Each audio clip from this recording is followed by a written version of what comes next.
Just like that, it's Thursday night, and you know what that means? It's party time with us. We're the Video Bros. I'm Bobby Munson, and that man right beside me, he is the man with the angelic voice. He is Papa Smokes.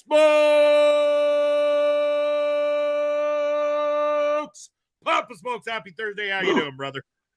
Ooh, that was a good one, Munson. Happy Thursday to you. I'm doing great here, right where I want to be for another edition of Ring Respect Radio, and especially this one, as we get to talk about our passion project, you and I and a number of other people, PPW Saskatoon, local independent wrestling.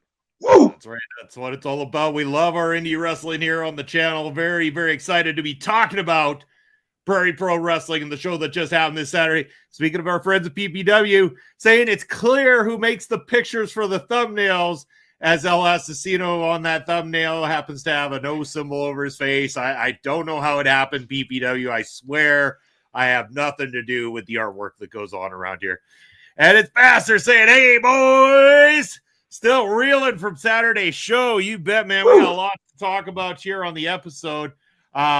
But yeah, we're going to get into that momentarily. We had a debut, somebody returning for their second time in PPW. That crazy main event, Bob Smoke, so much to talk about. I'm just going to try to find something here real quick, but I just want to get your general thoughts on just the way PPW went down on Saturday, how that card felt overall. Well, always is the feeling. It feels great to me. I mean, like PPW is home to me when it comes to wrestling, and just to have the fans out, the first nice day show we've had of the year, that where people could be outside and enjoy the time coming to the show and everything. Great feeling. Saw a bunch of our favorite fans. Now the fan base looks a little bit different because university and college classes are out in Saskatoon right now, so it's a little bit of a different look, but still packed to the gills, loud, having a great time. I love PPW events every single time. What did you think? Oh, it was phenomenal, Pop Smokes. And as we talk about it, there was an aura at this one. It was a different feel in all the best ways. I know you're sitting there on camera work, and I've kind of taken my new lazy man position there over on the side and everything, but there was just a veracity coming from the PPW. Like, it was insane. Like, I could feel it throughout the whole night, the barriers being shook and the comments being made. But once that main event hit, the rumbling, like, it felt like the same feeling you go to, a rock concert or some sort of music festival, and you got that big heavy bass sometimes that just thumping, and you can feel it through your body. I felt that energy coming from the nation almost start to finish, and it only got louder and more progressive as the night goes. Notoriously, we know that things can get to that time of the night and people getting a little bit tired and the energy dips down, but there was an energy that kept escalating to the point where it was still on a high at the finish of that match and as people were exiting into the parking lot. Very much so. And even to rewind to the beginning of the night, you knew it was going to be one of those nights too, because I love our fans. They come in, they mingle, lots of them know each other. They get a beer, they walk around and visit, and the kids play a little bit and all that stuff. But then, we have the reserved seating now. So we want to make sure everybody's in there and got their seats. So the show might have been 5 minutes late in starting, and that crowd, and the culprits, the usual suspects, Munson, on that far side. We want wrestling. We want wrestling. And it's getting louder. Now it's everybody in the whole building. Just warms my heart. It's just music to my ears, the chants like that. And I love getting them riled up there too, Pop Smokes. I can see they're itching to do it, and I antagonize them. I get them going. I'm like, you know what? It's time. Get that energy. I ran up there and I told them, I said, look, they don't start back there until they can hear you out here, and they need to really hear you out there. And then that energy, it starts piling in. And there, yeah, like you said, we want wrestling, start echoing through the entire place. And then all of a sudden, boom, those lights go off. And that video kicks in. And the End of Heartache by Kill Switch Engage blasts through the speakers. And it's time for a PPW show. But before we get into the full details of Prairie Pro Wrestling, I just wanted to bring something to everybody's attention here for just a moment. A friend of ours here, Papa Smokes, friend of our channel, was on our ladies' night with the trivia just a month ago there. Durian Santana, who joined us there, and she also has been on taking over as well too. Go there. It's at Heelistic on Twitter, X. Go follow her. Go check this out. So Santana is going to be doing a special stream on Sunday, May 4th. It is going to be in honor of Nikki Bushi, who was a content creator that recently passed away because that would have been Nikki's birthday. Again, personally never got to the opportunity to know or work with Nikki, but a lot of people we know and are friends with Papa Smokes, very much beloved. Nikki was beloved by them all, kind of thing. Like, somebody who's always spoken about very highly in this space. And I just wanted to say that I want everybody, if you could take even a moment out of your day to go and find that stream and go say hello to Santana and just show some love and support, because again, this is a thing that's being done out of the kindness of someone's heart. This is not about trying to, get the views or review a wrestling show or anything like that. This is just showing love for someone that meant something so much to you. So go check out Santana, follow her on X, and make sure that you're following along to find out when that show is happening this coming Saturday. So again, it's something I wanted to make sure that we brought attention to here on the channel, as it's a good thing. And speaking of good things, Papa Smokes, from there, it's PP Dub time, brother. It's PP Dub time. We got to get into these matchups, and there was six total matchups, and the energy of this show was, like I said, right from the get-go, with two of the young stars of Prairie Pro Wrestling.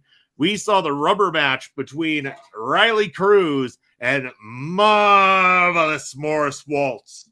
Papa Smokes, I want to go to you on this first and foremost. What do you think about the third time around for these two young men?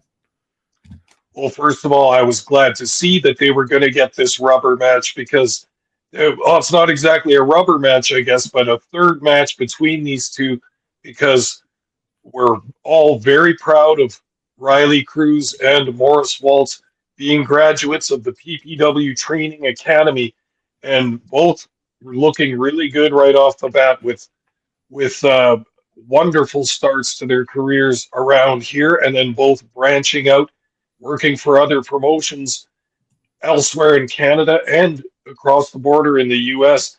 Got to give those guys a huge thumbs up.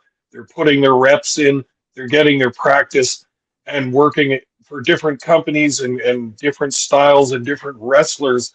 So this is really cool. And I think it was reflected in this match as well.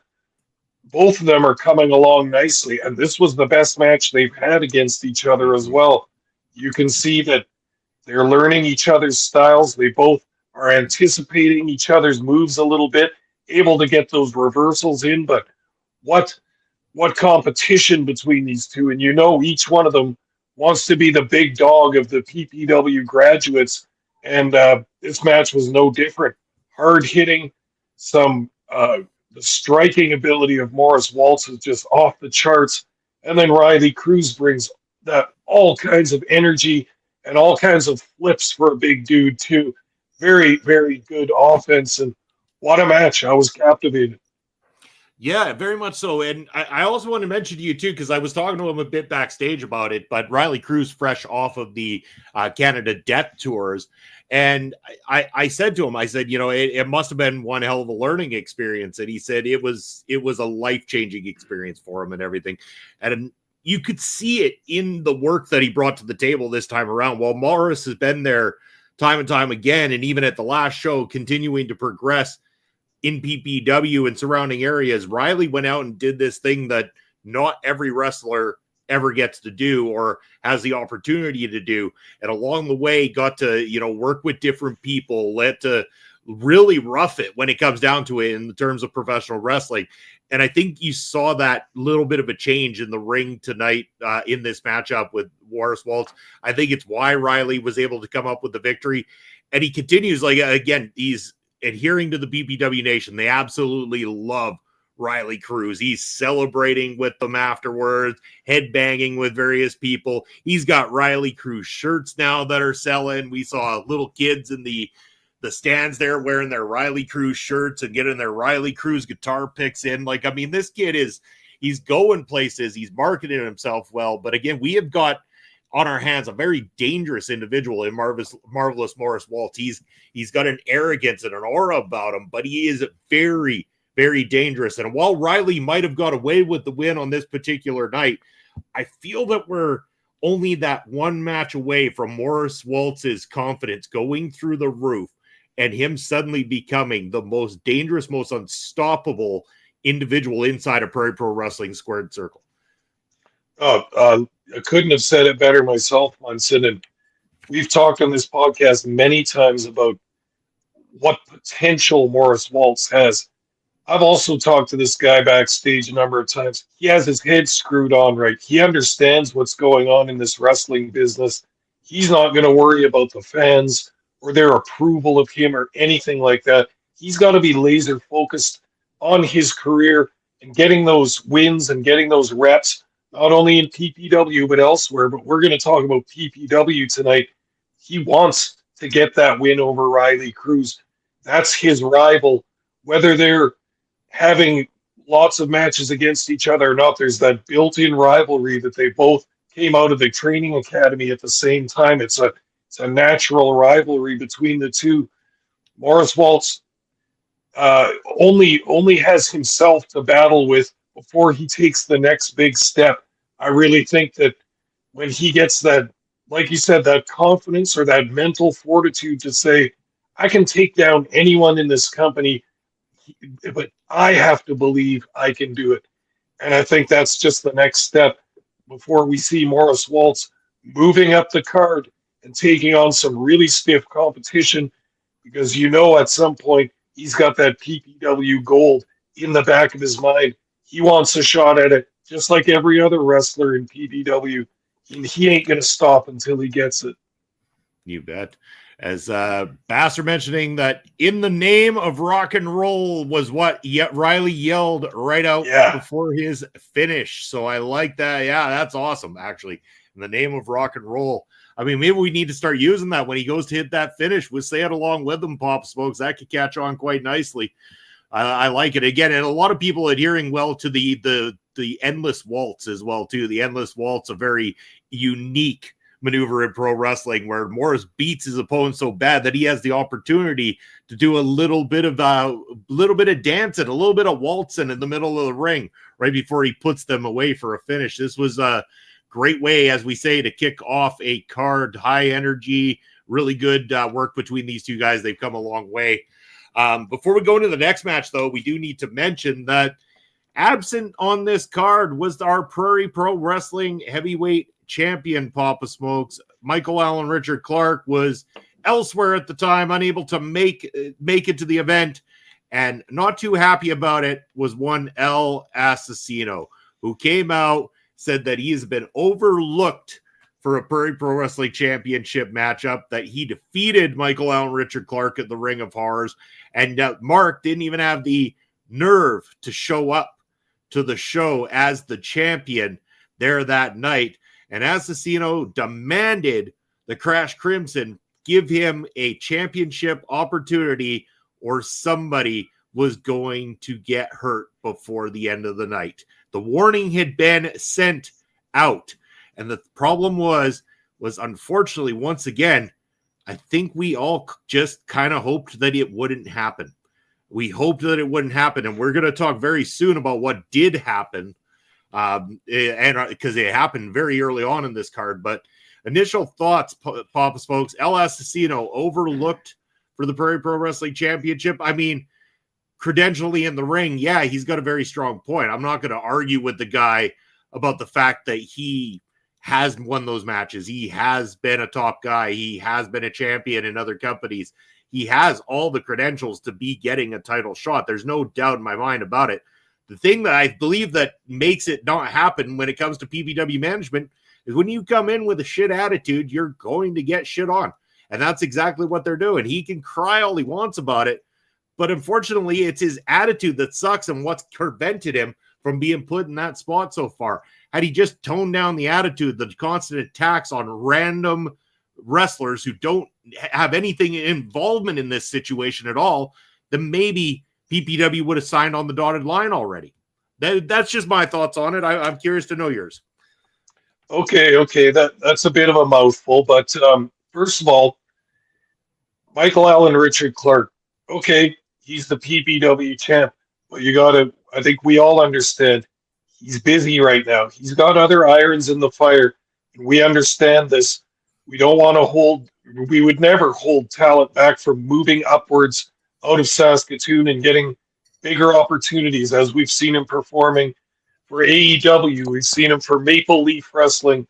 This guy has got big things on his mind, and he's going to go for it. And we understand that. So that's one way to look at it. The other way to look at it is, I understand what El Asesino was getting at too. He's been a star in this company ever since it started. And he had a win-loss record that wasn't so great for that first year or two.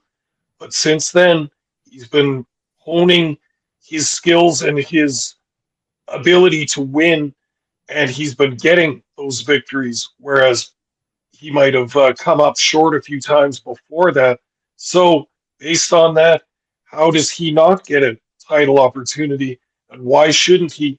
And I think that it is a little bit of bias from the PPW management and championship committee, in that they're trying to punish him for his bad behavior, whereas they call it bad behavior, but what he's really doing is getting the attention not only of PPW but of the fans as well. That, hey, you think I'm just going to sit on the sidelines here, let other people take my opportunities? We've got all kinds of good wrestlers coming in from different cities. We've got the people coming from Alberta and all that. El Asesino doesn't want his spot to be thought it can be taken by some of these other wrestlers. So you want to call it bad behavior, but he's being a wrestler. He's taking the matter into his own hands. And if he has to ruffle a few feathers to get what he wants, he has no problem doing that. We've seen that time and time again. And he shouldn't feel like it's a problem, because he's got to stand up and be heard just like anybody. But he's got a pretty loud mouth on him. I'm pretty sure that if he was just crying at the top of the rampway asking for his belt shot, he'd get it eventually if it weren't for the constant chair attacks and this, that, and the other thing. I mean, that's what it is. It's the extreme violence that seems to keep him away, or keep management away. You got to understand, Pops, folks, we're putting management in a bad position here, because we had Sheik Akbar Shabazz, by hook or by crook, run and maul over the PPW competition for nearly 2 years as our champion. And so they're probably very reluctant about putting somebody that's that much more angry, that much more vicious, and that much more dangerous into that position where they might have somebody who will be near impossible to ever get that belt off of. That's the kind of guy who might walk away right out of that company one day wearing that damn belt. And I feel the management might be a little bit worried about these things. Well, and what I have to say to that is, too bad. He doesn't have to be nice. This is pro wrestling. You think everybody's playing nice here? It's a business. He needs to win matches to get the larger purse. He needs to get matches to work his way up those ratings and get himself into that number one contender spot. And if it takes a few guys getting hit over the back with a chair a few times, then so be it. PPW's got to live with that. If they're going to do something about it, then do it. But if you're not, you've got a prime, awesome wrestler on your hands that's an experienced champion with El Asesino. And I think they're crazy not to put him right in that title scene. What are they waiting for? Well, we'll see what ends up happening, Papa Spokes. I know that we'll have another event coming up here in June. Things are going to get announced very, very shortly. Hopefully we will see the champion back come June, and maybe we'll get those answers, because I'm not saying don't book this matchup. I saw what these two went through at TLC. It was a hell of a match. You know that's going to be a top match for PPW, one that's always going to be remembered. I'm not saying don't book it. In fact, you know what? These two need to have that matchup. They need to have the belt on the line. He has earned it. I again, for all the shit talking I've done about El Asesino, he has earned it. He deserves a title shot. I'm just trying to play devil's advocate from the side of management and say, I could understand where some of their concerns are coming. But there's no concerns anymore because Bobby Stats is up in the house here and he's already gone. Like this video on YouTube. Bobby, thank you for doing that. Oh, yeah. To anybody who's live with us here today, if you haven't given this video a thumbs up, please do so right now, right here. And if you're watching on replay, make sure to give this a thumbs up and leave us a comment in the comment section. Always looking to get back to you, and we love the support there from all of our devoted followers. But yes, moving on from the El Asesino talk for a bit, Papa Smokes. One second here. Since we've got Bobby in the chat right now, and he is a PPW watcher, let's ask him if you want to. Bobby, leave your opinion in the comments and in the chat here.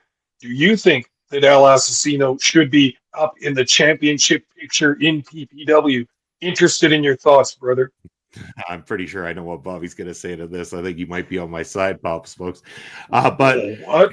No. Oh yeah. You just wait. I don't think Bobby's the biggest El Asesino fan. He doesn't like his actions either. We'll find out here very momentarily.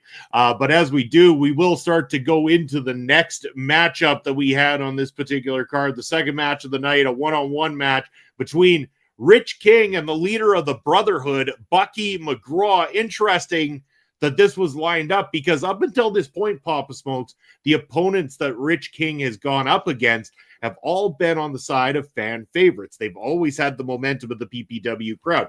So presumably the crowd despised. Oh, okay. I'll pause for a second on that. Bobby actually agreeing that he should be in the title picture. Okay. Whoa, Bobby.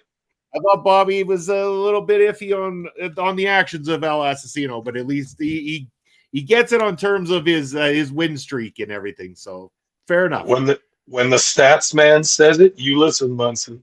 Yeah, fair is fair.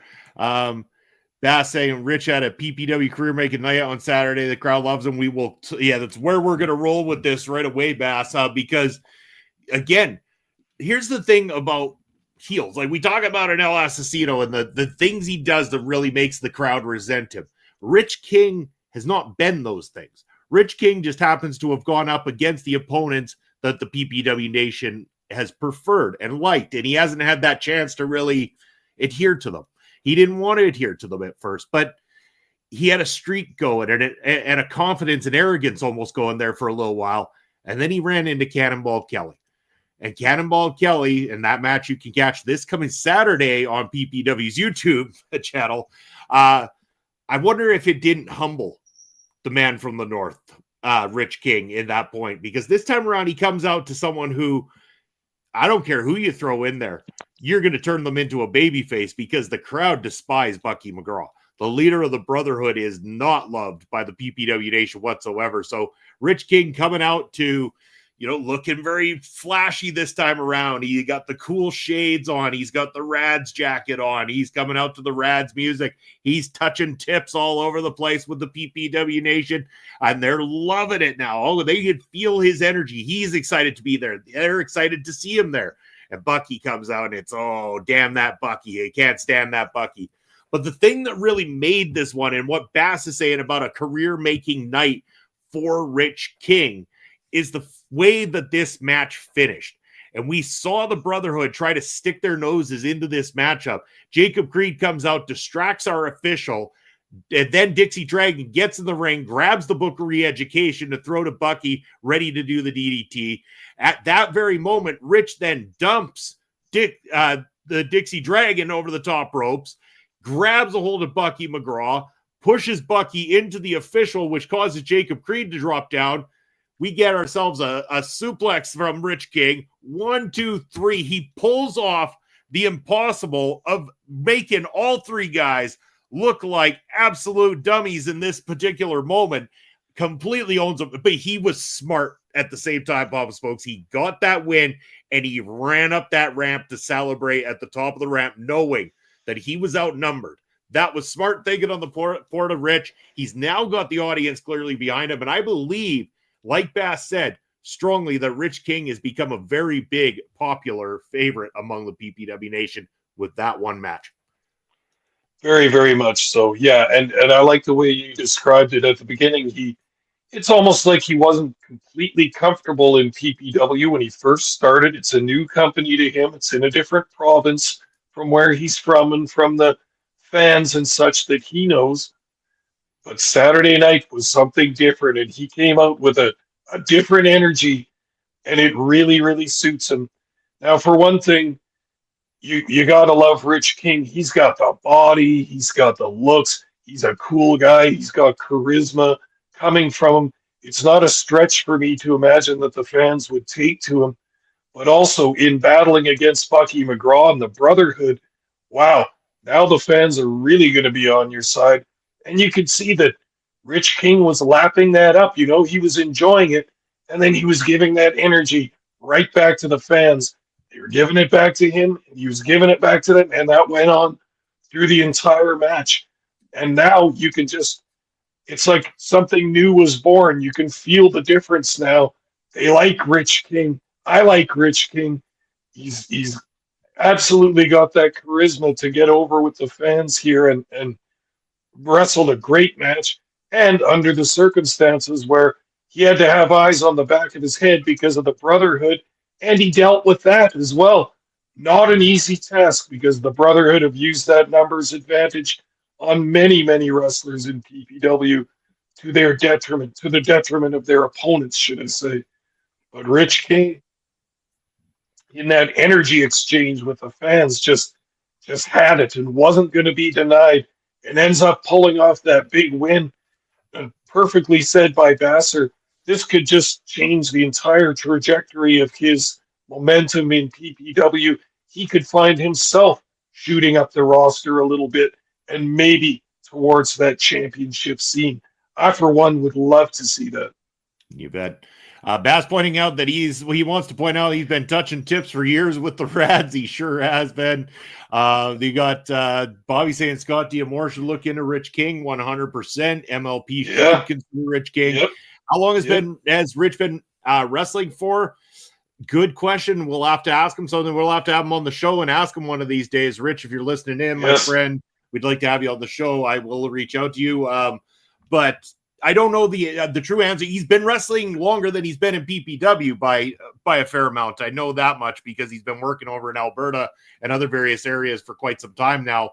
But for us, it's coming in on a year, I think, before we saw Rich King officially make his debut in Prairie Pro Wrestling. And again, now it's a different mindset going through 2025 with Rich King in the position he is.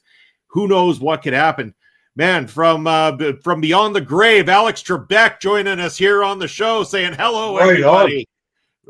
Canadian legend Alex Trebek joining us here on Bring Respect Radio to learn all about Prairie Pro Wrestling. Appreciate having you here.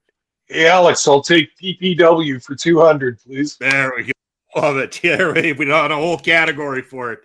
Oh man, you and I we'd mop the floor right there if we had Jeopardy PPW style, definitely.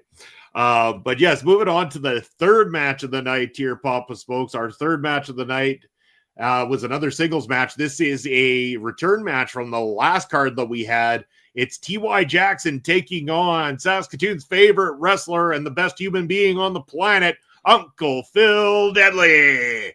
Again, high energy between these two. These two very much respect the hell out of each other. T.Y., again, has been getting on that rise when the fans are getting behind him. He's exciting. He's got flair in the ring. Great dude.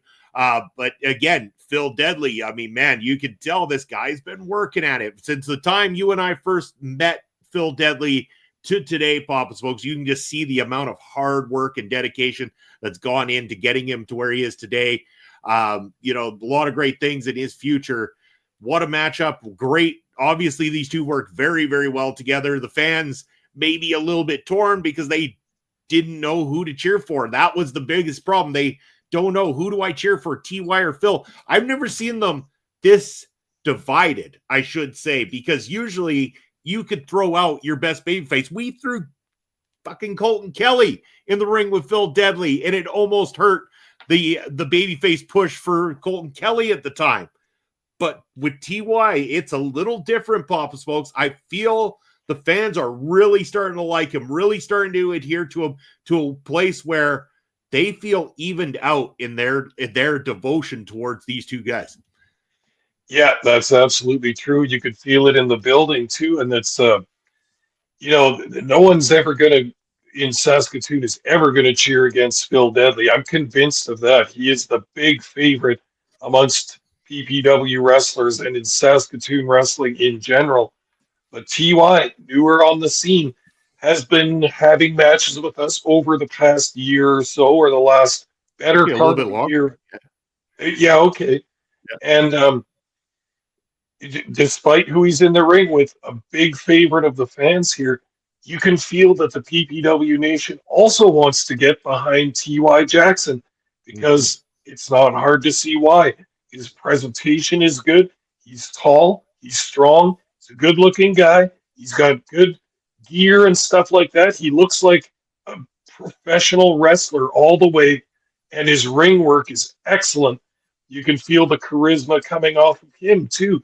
He's a veteran of the ring. He's wrestled it in front of all kinds of crowds. He knows the damn drill when you get into the ring for a wrestling match, and he clearly was going to take no guff from Phil Deadly, even though they had a nice show of sportsmanship. You can see the mutual respect among those guys. But it's the same as the other matches we've been discussing. It's still a fight. It's still a rivalry. And it's still one guy trying to get over the other guy, move his way up the ratings towards a title shot. Always, always, always. There's only one, aside from tag team championships, there's only one belt in PPW. It's the ultimate prize for singles wrestlers. And both those two want it real bad. So hence you have stiff competition, sportsmanship at the beginning, and it kind of started to get a little bit looser along the way because the competition is there, and neither of those guys wants to lay down for a 3 count from the other one. Yeah, you bet. Bobby, Scott Diamore should look at the whole PPW roster, in my opinion, personally, but at the same time, I also agree the greedy part of me doesn't want to lose any of them. Great second matchup between them. Phil Deadly won the first matchup last time out. TY getting the big victory here tonight, and afterwards, Phil Deadly putting TY over big time, letting the audience know, like, this is your guy, this is your future guy right here, and Phil very respectful in that demeanor. TY goes to the back, and then it happens. Son of a bitch, Papa Smokes. We have to talk about him again. Once again, that's why that big no symbol is right over his big dumb face on the graphic here for this particular show. That asshole El Asesino comes down, and he starts the chair attack on Phil Deadly. Right from behind, takes him down. So much so, he hit him so goddamn hard that the upper rim of that chair, that piece right there at the back of the chair, came completely out. And you would think that he would just kick it out of the ring at this point in time. No, he takes that destroyed piece of chair, and he goes and he smashes that over Phil Deadly's head. And I know damn well, Papa Smokes, I know you like El Asesino, and I'm not blind to it, but I know you're also a human being, and I know that you did not sit there and watch Phil Deadly take that absolute undeserved shit kicking from El Asesino and think this was a good idea. Okay, Munson, normally I would argue against this because I have all the respect in the world for El Asesino, and I'm going to accept his methods, but I'm going to have to agree with you to a certain extent on this time because it's Phil Deadly. I don't like seeing Phil Deadly take that kind of treatment from anybody. And I'm sure that was the idea of El Asesino, to get the most attention and make the most splash with his attack on a hometown favorite like Phil Deadly. It hit the fans hard. He hurt Phil Deadly pretty good with that chair. But at the same time, it was like a punch in the gut to all the PPW Nation, too. They didn't like it. I found it distasteful to see. I understand that El Asesino, quote unquote, had to do that, and I understand why he did it. But damn, on Phil Deadly, it even turns my stomach a little bit, I have to admit. I didn't know what to do, Pop Smokes. I sat there thinking to myself, like, why isn't anyone jumping in there? Why am I not jumping? Why am I not getting in there? I know I'm not supposed to. I'm not supposed to interfere with what's going on inside the ring. I am not a wrestler or anything like that. But as a human being sitting there watching, I'm thinking to myself, damn, I don't know if I can watch this anymore. My stomach's turning. I'm getting sick. I can't believe that I'm sitting back as a human being and enduring watching this kind of sick display go on. But at the same time, we've got a whole locker room back there. Every single one of them. Who came out? Where were the officials? Where was management? Where is management hiding at this point? Why is this one guy single-handedly running amok all over this company, thinking that he walks around and his shit don't stink and that he can get away with doing this time and time again? When is somebody going to put their foot down? Give him his fucking title match already and then let the baby have his bottle and go home so that we can be done with this already. Enough is enough. And as always, it's time for a change. Oh, tell us how you really feel, Munson. I'm almost getting tired of these little tantrums you have on the air here, but I understand where you're coming from. But at the same time, I'm going to answer your question for you. Why don't the wrestlers come out from the back to save Asesino's victims? Why doesn't PPW management do anything about it? Why do you think, Munson? It's called fear. And this man has struck fear in the entire roster. The fans are afraid of him. Hell, I'm one of his closest confidants. I'm afraid of him as well. And I think that's how he does business. It's with an iron hand. You don't say no to El Asesino. You might try to a little bit at first, but you ain't saying no to him. And if you do, you're going to get what's coming to you. No mystery, no lies, no deception. You're going to get just what Phil Deadly got this past Saturday night, and that is a royal ass whooping.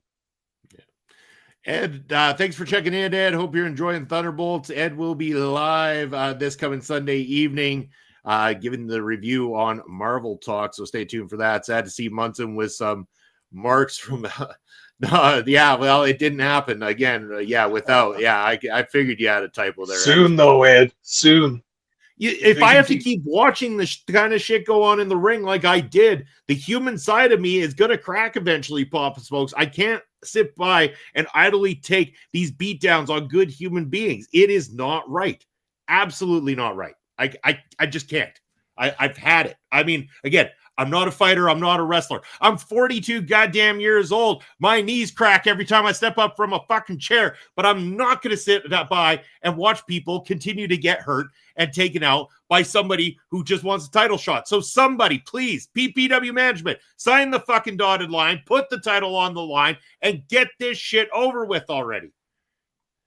Yeah, well, if you're so upset about it, Munson, then I'm going to recommend that you get in there and confront El Asesino. I know you won't because you know what's going to happen too. But if you're so concerned about it, you get in there and watch how that turns out for you. He's going to make a victim of you too. And for what? You won't get anything out of it, Bob. I love you, but if you get in there and confront El Asesino, it's a terrible decision. And I guarantee I'll stand back and watch what happens. I might feel bad about it later because you're my buddy. But if you make a bad decision, that's on you. I understand that, Papa Smokes. I get it. And I again, I'm not going to ever show disrespect towards that. Again, I stay out of it. And again, like you say the word fear. Yeah, I fear El Asesino. I know that El Asesino could absolutely murder me. At the same time, I'm one of those people that it's like you could be the biggest person in the yard. And if you're going after innocent people time and time again, there's this thing right here, Papa Smokes, that it does a lot more thinking than what this does sometimes.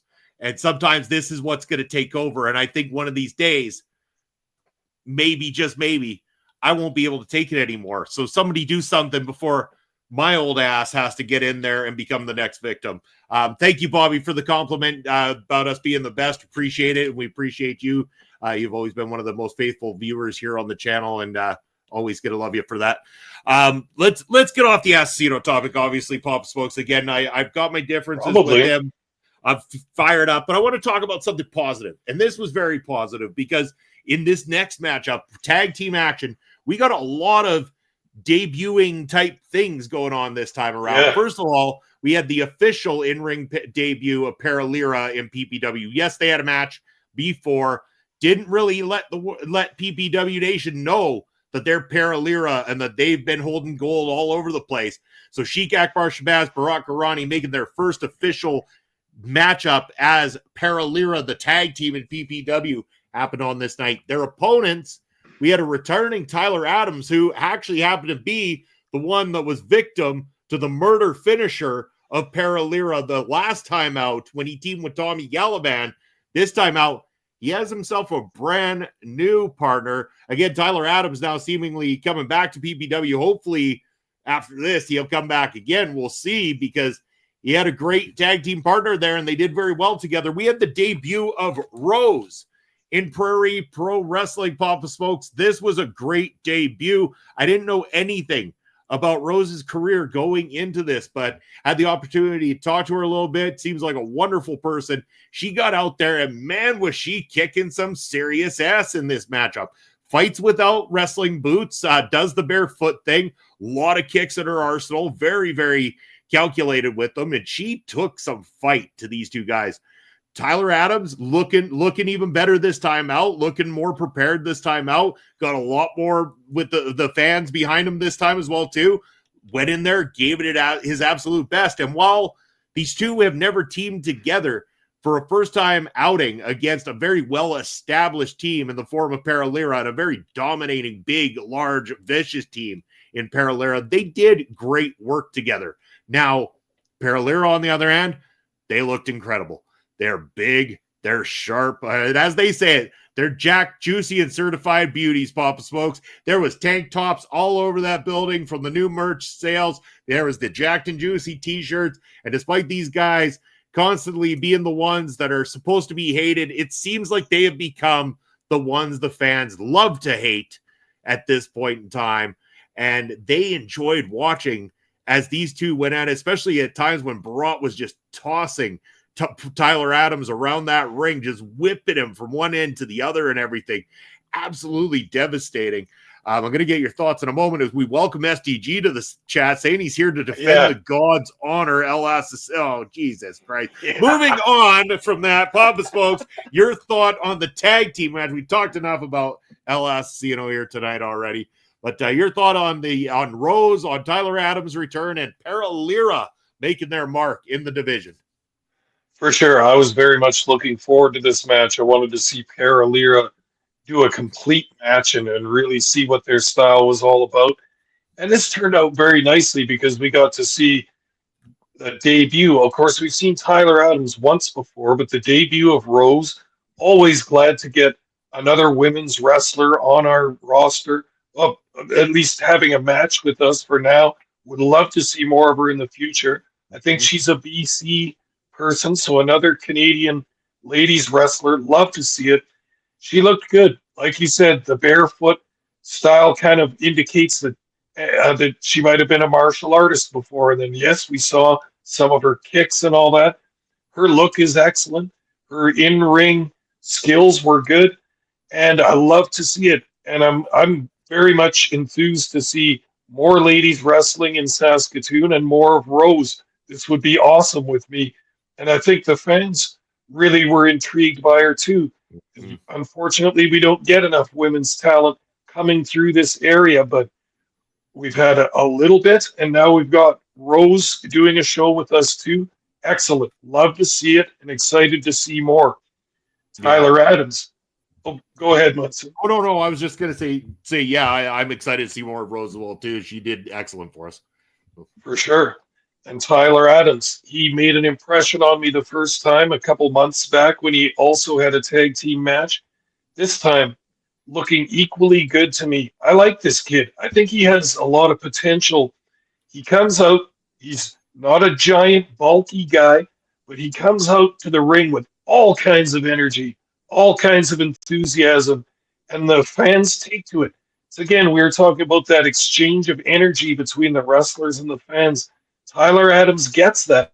He gives the fans a whole bunch of energy when he gets out there, and they think, hell, this is awesome. they'll give it back to him.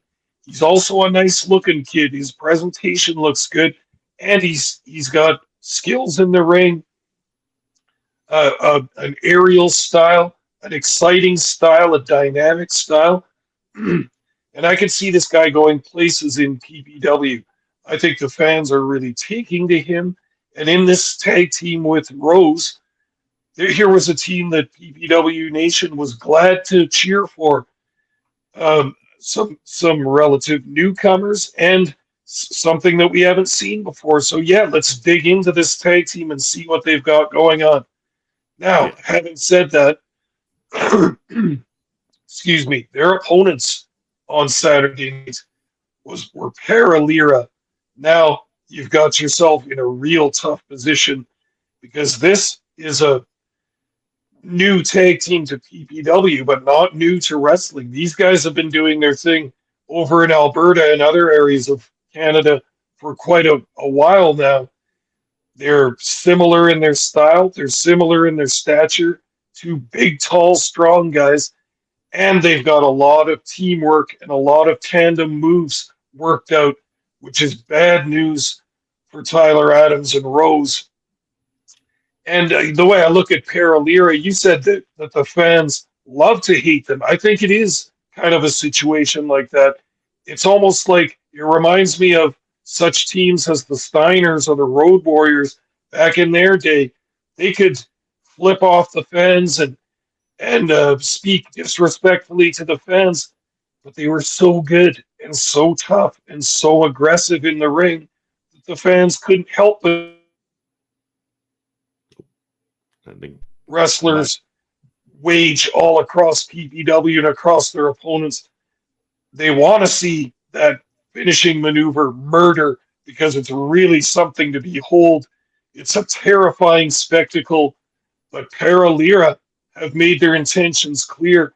They want the Short Kings and they want those tag team championships, and they're willing to run over anybody in PPW to get to them.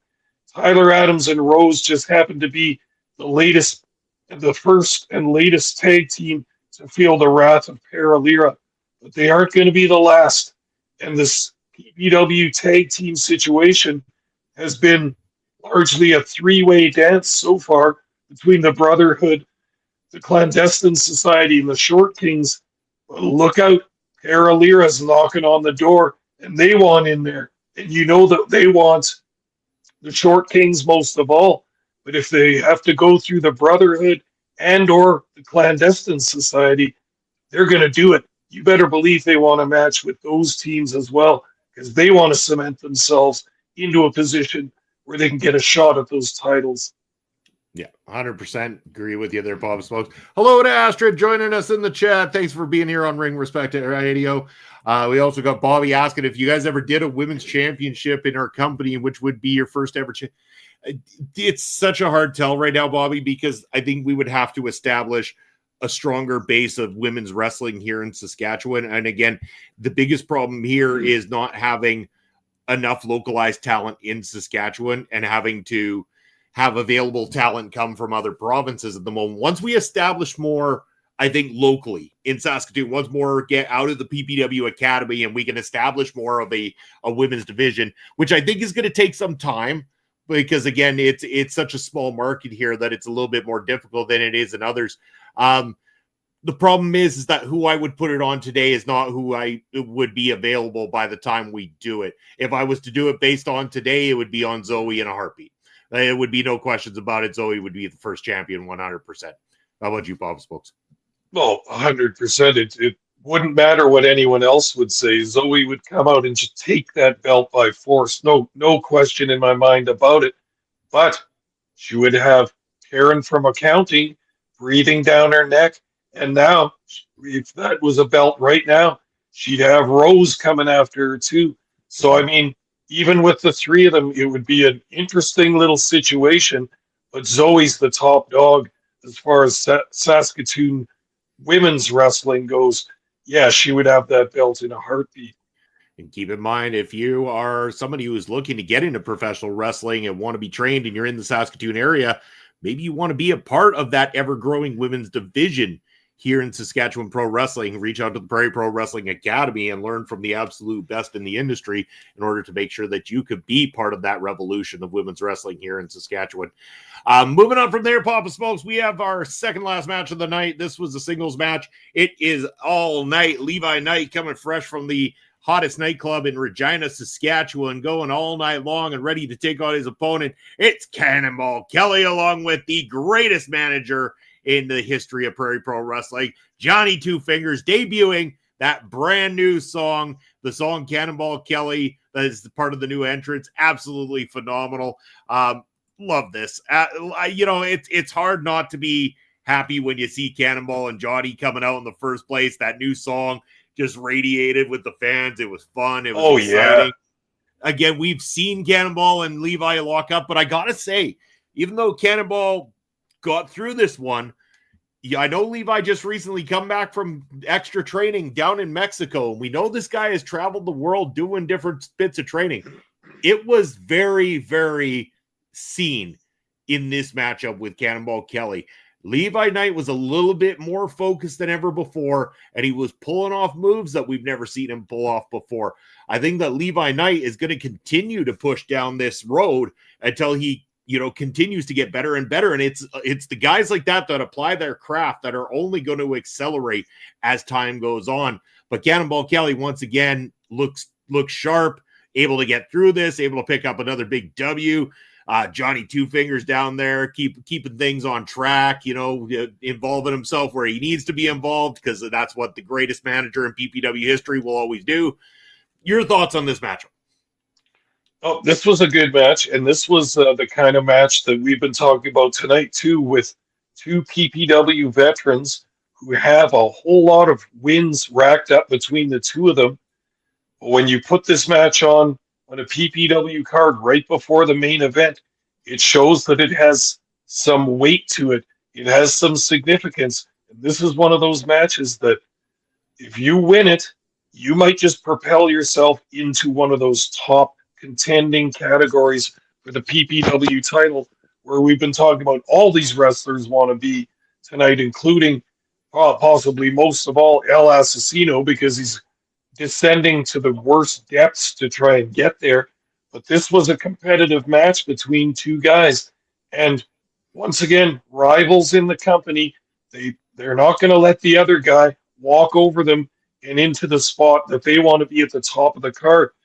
Now, we've seen Levi Knight over the years improve. He's got all kinds of physical gifts. He's tall, he's deceptively strong, and he's got all kinds of good technique in the ring. Now, we've said that sometimes he might be a little distracted because he's got the music in him at all times. He wants to do his dances. He wants to get under the skin of the PPW nation, and he does, but he's also got a better focus than he used to. But of course, fighting Cannonball Kelly, you better have focus, because you can't take your eye off that guy for a minute, or he'll have you out in the crowd, slamming you onto the crowd barrier, and all kinds of brawling tactics. Plus, you better watch for Johnny Two Fingers at the side of the ring, because he'll do anything to help Kelly win. So Levi Knight had a tough mountain to climb in front of him there, and just wasn't able to get to the top. The veteran Cannonball Kelly doing what it takes to win, and then keeping himself in that relevant, vital position towards the top of the card. He wants a crack at Michael Allen Richard Clark, the champion, as well. 100%. And as much as I want to keep talking about this one, Pop Smokes, we are getting very close to the top of the hour, and we need a little bit of time to talk about the big match, and we are going to do our best to wrap up before the Honor Ramble goes live, because the Honor Ramble returning tonight, they're going on at quarter after the hour, so we do have a little bit of time to talk about the main event of the evening. This match is the triple threat tag team ladder match for the PPW Championships of the World. It's the champions, the Shortcakes, taking on the Clandestine Society and the Brotherhood. Boom, Pops. I don't even know where to begin on this. We knew it was going to be carnage. We knew it was going to be mayhem. We didn't know just how much these guys were going to absolutely destroy each other in this. We had our our thoughts and our visions of how this was going to go, but the chaos that ensued was absolutely through the roof. And again, the fans were through the roof on this one. This match, and again, I want to ask the question because I will tell the truth about from the time they announced the first team to the time that there is a winner and the winner has gone back to the locker room, that entire frame of time, I want to ask you in the chat if any of you want to take a guess how long the total time was, because that's how long the YouTube video is going to be. Basser saying that Benny was loving these front row seats during Levi's and Cannonball match. Yeah, it's good to see Benny there getting right into it. Yeah. And getting his shirts. Rich King gave Benny a shirt at the show that he had that was perfect size for him. So little Bass just having the time of his life, becoming a lifelong PPW fan and wrestling fan in general. But yeah, I'm asking the chat, take a guess how long from the time we announced the first team to the time the winners head to the back of the locker room that the main event lasted. I'll also get your thoughts, Pop. So I know I might have told you roughly what it was, but I want to get your thoughts on how long you might have thought from time to time. How long do you feel we have ahead of us when we get to call this matchup? I know it was long. It's tough to judge when you're doing camera work too, because that's a pretty good guess right there. But it's tough.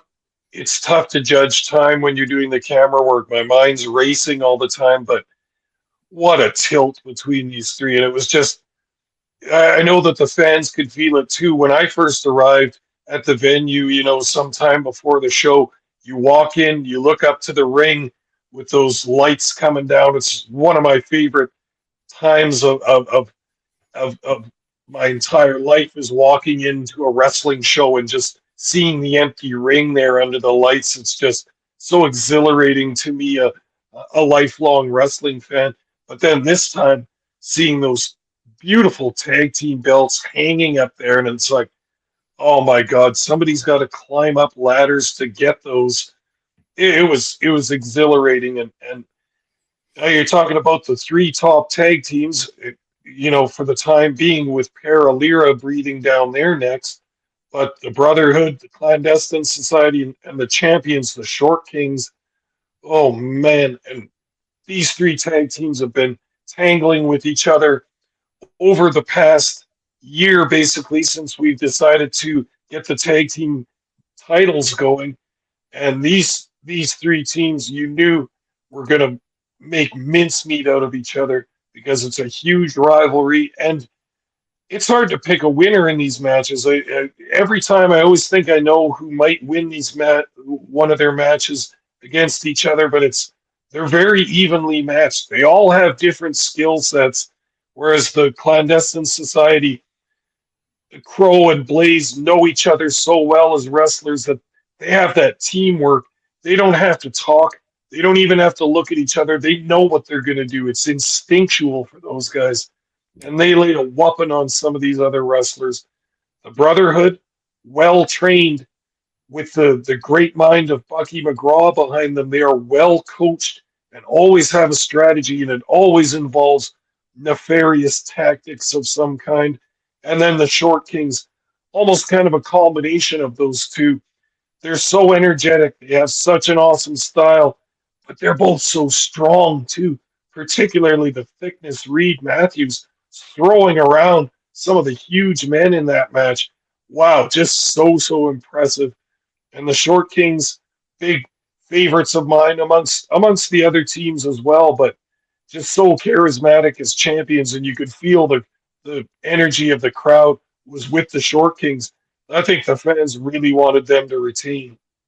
They did. They've even started the chant, who love Short Kings, we love Short Kings, which has become very popular.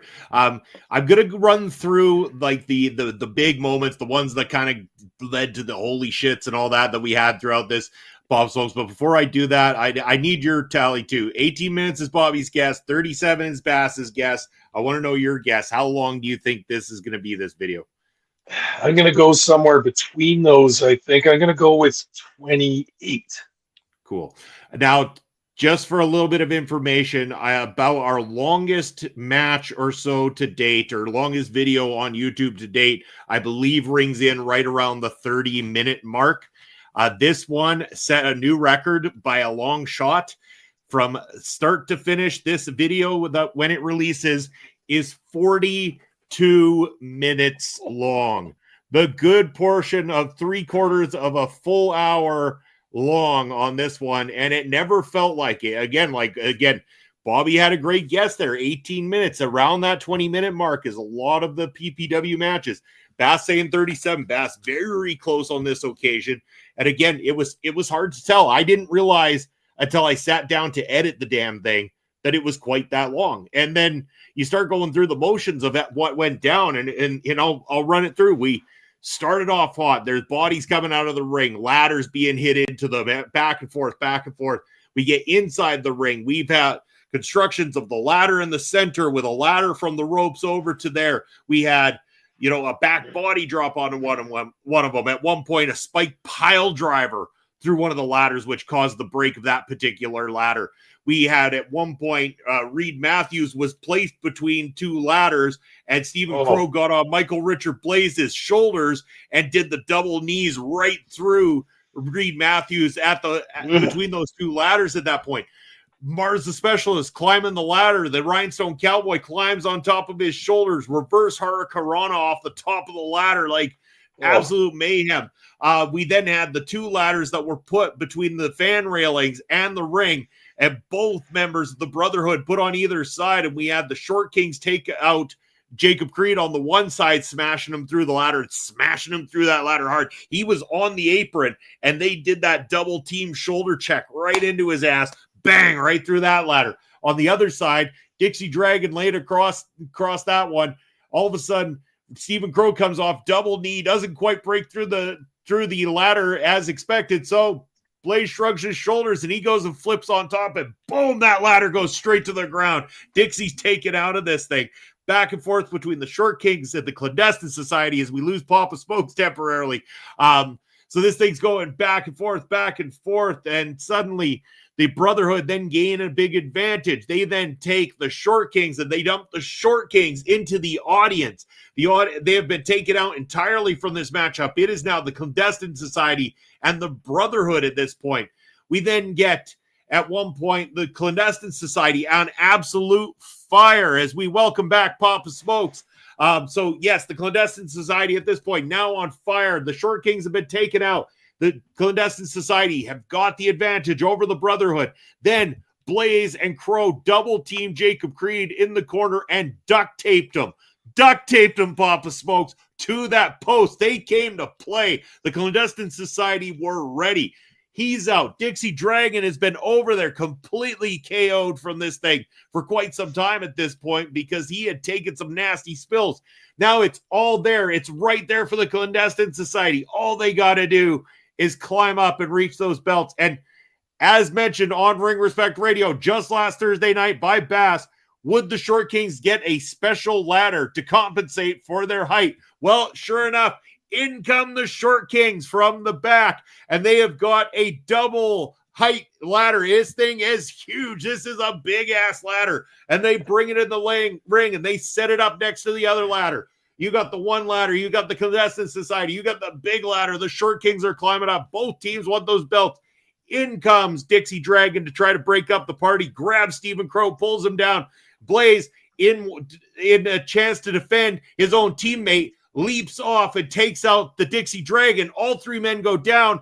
At that moment, I think Blaze realized the big mistake he had made, which was he forgot about the Short Kings on the other ladder. They're all alone. They reach up, they grab those belts down, and in the biggest title defense on their record to date, they win triple combat, Papa Smokes. The Short Kings victorious and still PPW Tag Champions. This matchup, we got messages the next day from people.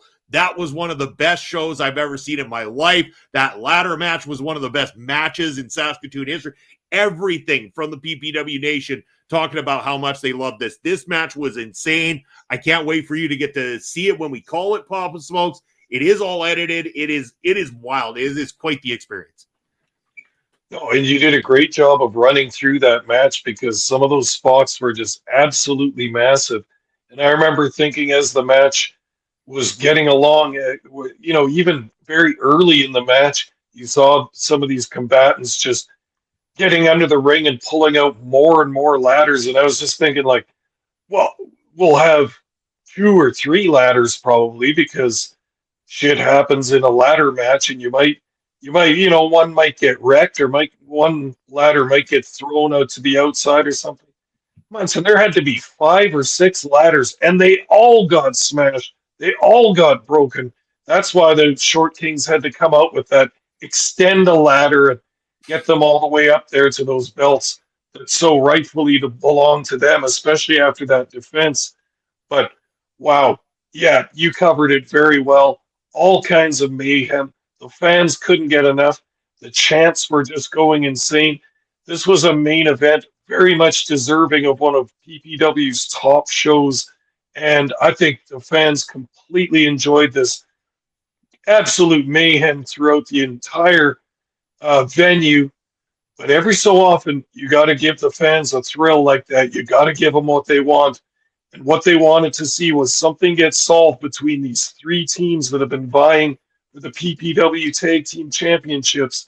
You know, that the Short Kings came out on top and became the first PPW Tag Team Champions sometime earlier this year.